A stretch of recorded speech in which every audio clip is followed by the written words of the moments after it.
Welcome back to my channel. If you're new, subscribe to my channel. Thank you so much for all your love and support. I just want to apologize for being so aggressive this morning in my other video, but I just want people to know that my son is my first priority. He has ADHD and Asperger's. He's high functioning autistic, and I'm the only one that ever keeps him. He is not away from me for even an hour. I haven't had a babysitter in over a year.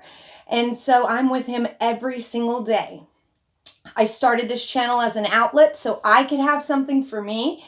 And so I'm happy to be here, and I deserve that half an hour to an hour a day or more when I start going live for myself, because I haven't been alone in the car forever. And so people don't really want to watch him because he's so honest. My son is very honest and he's very logical. And so you can't be sarcastic with him because he will take it literally. And so he's just super smart. When he was younger, he thought that Olive Garden was a place that olives grew. He thought Baby Bell had a baby and a bell in it. So, I mean, he's just super smart. You can't trick him. And he has meltdowns sometimes. And so people can't handle his meltdowns. He's not the type of kid that you can spank because he'll just look at you and say, that don't hurt.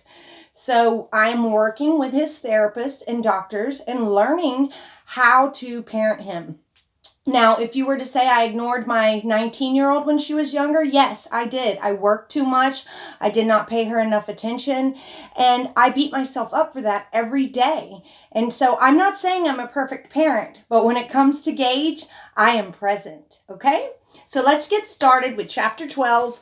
And it says, later the morning of the murders. And then she put her inspirational quote that says, for light restores what darkness cannot repair.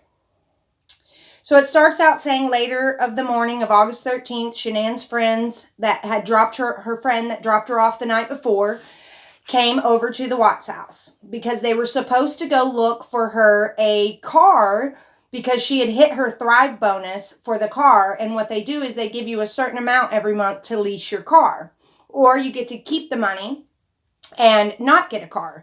So Nicole Atkinson had reached her level to where she got the car, and they had made plans the night before to do this the very next day. So she had texted her several times and she wasn't answering. So Nicole Atkinson texts another friend that she knew talked to Shanann every single morning, and that friend had not heard from her either. And so they both were very worried. And she had not reached out to anyone, and she had not been on Facebook that morning. And that was very unusual. So the friend was concerned that maybe she was inside sick and passed out, and that the baby girls were too little to be able to call for help. So she tried to get in the front door using the code, but it wouldn't work. And she saw that the latch was latched on the inside, and so she was able to open it up a few inches. It was like a latch from a hotel, you know? And she saw Shanann's shoes sitting in the floor right beside the door. And that was more upsetting to Nicole Atkinson because Shanann wore those shoes every time she left the house. And so she was convinced at that point that something was very wrong. And thank goodness she was, because she was so persistent that Chris got busted out that day. And had she not been so persistent that morning, then maybe it would have been a few days and maybe he would have gotten away with it. So it just shows how well Shanann was connected to people, and people that are hating on all her videos and stuff. Those videos and those connections that she had with her downline is what got her case solved. Plus the good work of the detectives, of course. Excuse me. So the two friends became frantic, okay? And they both called Christoper saying he needed to get home. And it seemed to them that Christoper wasn't taking them seriously. So Chris says in all actuality that he was just hoping that they would believe the story that Shanann left with her friend and that they would leave him alone. But in his mind, he just couldn't even believe how quickly that people were looking for Shanann. This was not something that he thought out when he was planning the murders for 3 weeks. So she called him again the second time, and he told him that he would be there in a little while.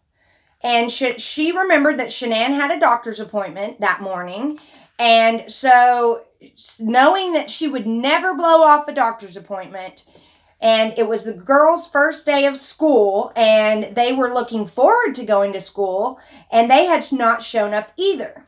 So she drove to the doctor's office, and they told her that Shanann had not shown up. They couldn't give her any information because of the HIPAA laws, but they did say that she did not show up. And she knew, Nicole did, that if Shanann had changed her plans, she would have definitely texted her and let her know. She knew something was definitely wrong when she knew that she wasn't at that doctor's appointment. And so she called Christoper a third time. And then he said that he was on his way. But instead of acting like a concerned husband, he acted detached. And Nicole picked up on that. And so they called him the last time. And he told her not to call the police. And that he was not far from the house. But she did. And she called them right when she hung up. So she was waiting on the police to come, and she pulled her car into the driveway and had her son stand on the hood so he could look in the garage to see if Shanann's car was there because the garage had windows.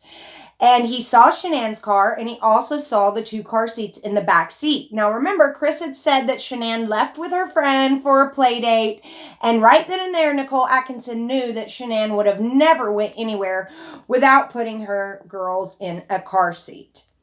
So, then the Frederick Police Department was dispatched, and an officer came out to the house, and it was about 1:40 when the officer showed up at 2825 Saratoga. And he was showing up for a well-being check that Nicole Atkinson had called and said she wanted. And they said that when she called, that she had told the officers that she dropped Shanann off 12 hours earlier, around 1:48. And she also said that Shanann was 15 weeks pregnant, and she wasn't feeling well when she was on that trip. So the officer arrived, and they checked all the windows and the doors and the back slider door, and they saw that everything was locked and that there was no way in the house. So the officer called Chris, and he asked Chris if the garage door had a pad combination. And at that point, Chris said that it didn't work and that he was only 5 minutes away. So at that point, the officer called for backup from the Frederick Police Department. So the second officer arrived and noticed the Lexus in the garage. And then the author goes into Chris exited from the front door and introduced himself. But that's not how it went. We all saw the video where Chris pulls up in his truck. He comes across the yard. He shakes the officer's hand, introduced himself there, and hightails it into the garage where he opens up Shanann's door, and he either put the keys in there because that's where they found the keys on the console, or that's where the wedding ring was, and he was going to stage this. She left it on the nightstand, and so he pulled the wedding ring out because that he had stuck it in the car, maybe. I don't know, but he did something in that car, and we all know it. And the author just skips that entirely and says that Chris came out and introduced himself, and that there was a brown Ford extended cab pickup truck across the street from the house. She says that the officer said the officer asked Chris, did Shanann leave a note inside? And Chris said no to the officer. So then the author jumps back to Chris arriving. So first she talks about him opening up the door to them, and then she goes back and she says Chris arrived and allowed the police inside in an attempt to locate Shanann and the girls. But they were not home. And he told them that he was going to go on a walk and through the neighborhood so he could clear his head and that they could go through the house. So they asked him where he worked and what hours. And he told them that he worked for Anadarko Monday through Friday. And they gave Christoper a form to sign, and for them to be able to search the house without a warrant. And so Chris says that, and they asked him that if he had any questions, and he read the bottom of the form, he says, and then he signed it. And that was waiving his right for the warrant that needed to be gotten to search the home. So by him signing that, he told them that they could look at everything.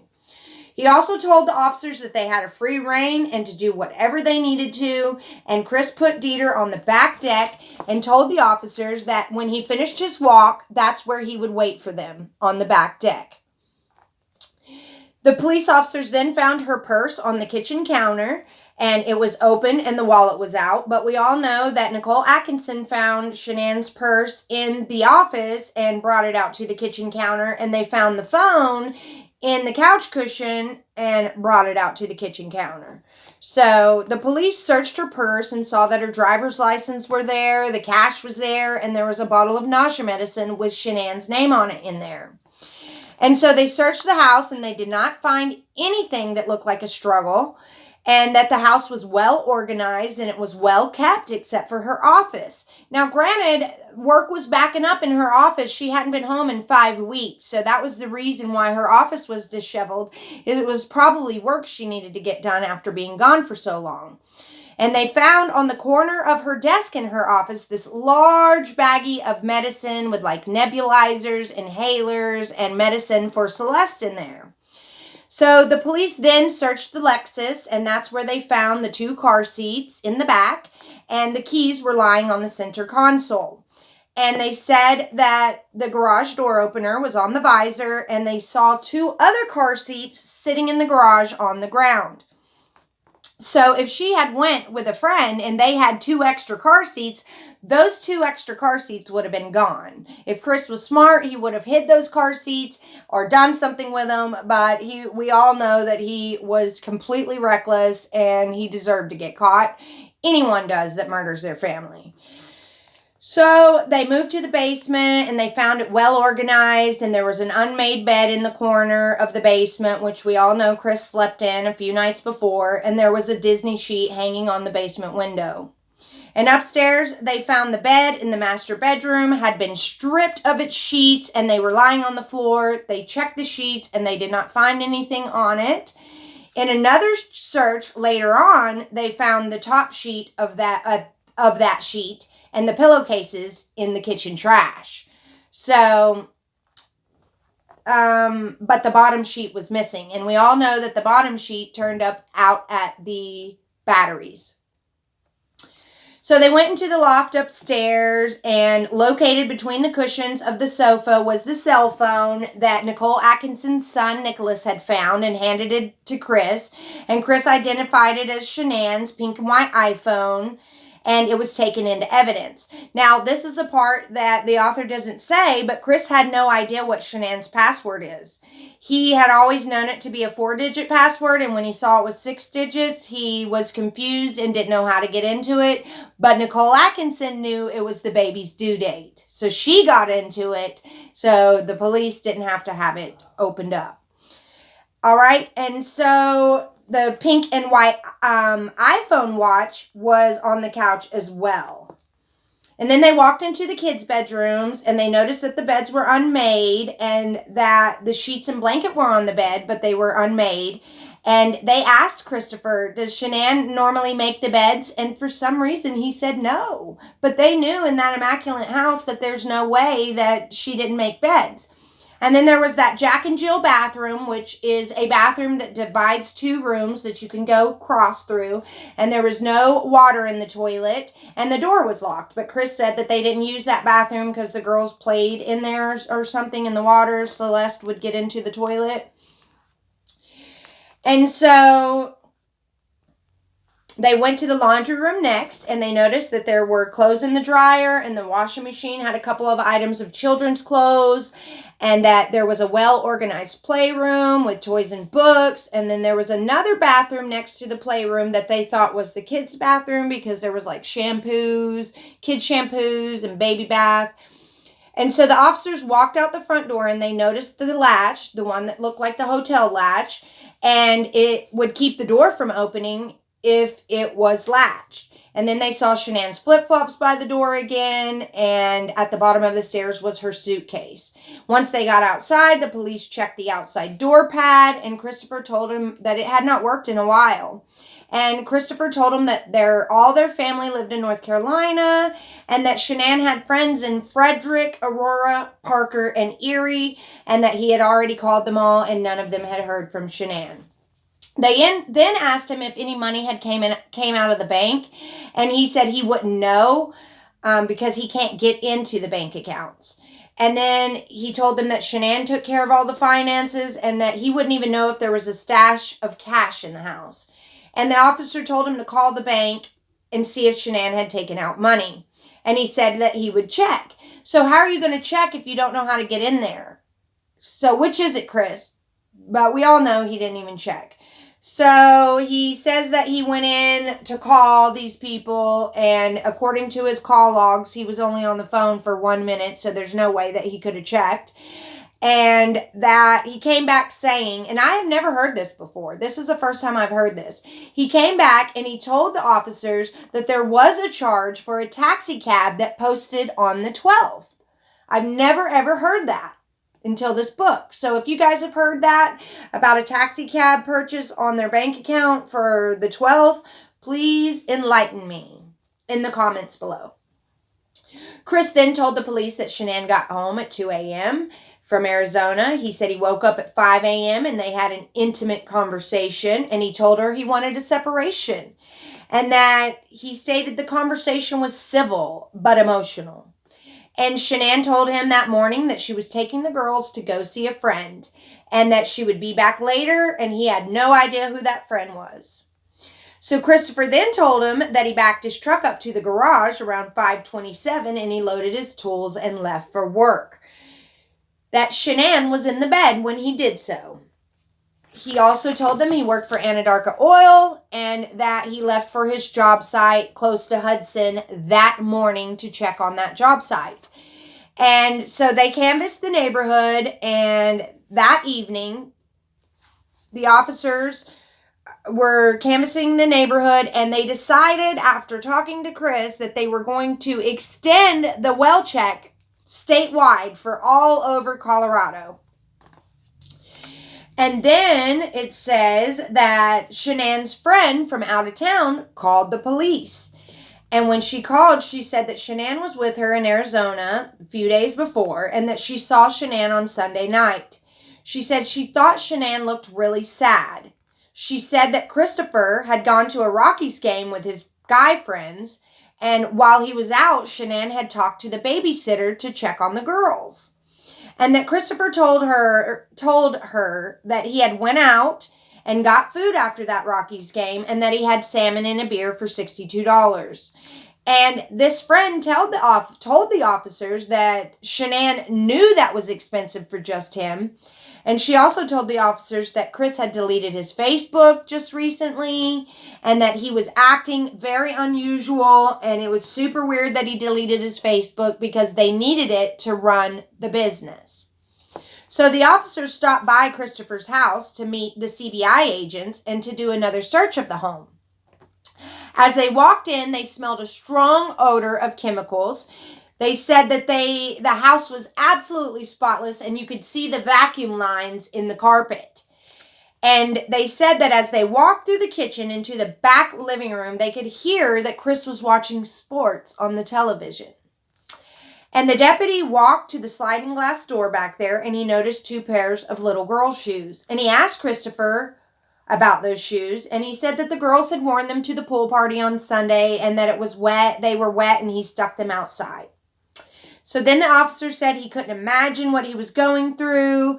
And then the officer stated that he saw no emotion in Chris and that he did not seem to respond in appropriate ways, and that his facial expressions did not even change when he was talking, that he would smirk and smile inappropriately, showing lack of empathy when he was talking about his very own girls, and that his voice remained low and even-toned, and there were so many nonverbal cues that were apparent that Chris was lying.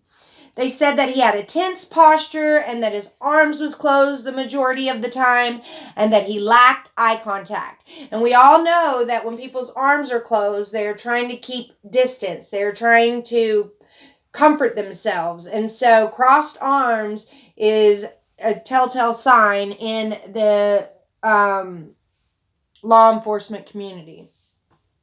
They said he lacked eye contact and that he was appearing nervous, and that after his investigation that the agent decided that Shanann, Bella, Celeste were all missing people. Once they had that visit with him and they saw he was just watching sports and he was not upset, and when he was talking about his girls, he would smirk, right then and there knew that this man had done something to them. And so they changed the well-being to a missing persons report. And we all know that the officers already knew that he was guilty. They were just trying to gather enough evidence to be able to arrest him. Thank you so much for watching my videos, and hopefully I will be able to get to chapter 13 today. It took 5 hours to upload my last video, you guys. And so I am hoping it doesn't again. I found out on my son's phone that he had 52 windows open. So hopefully now that we closed all those windows, they will load faster. All right? Have a great day. Bye. Thanks for the support.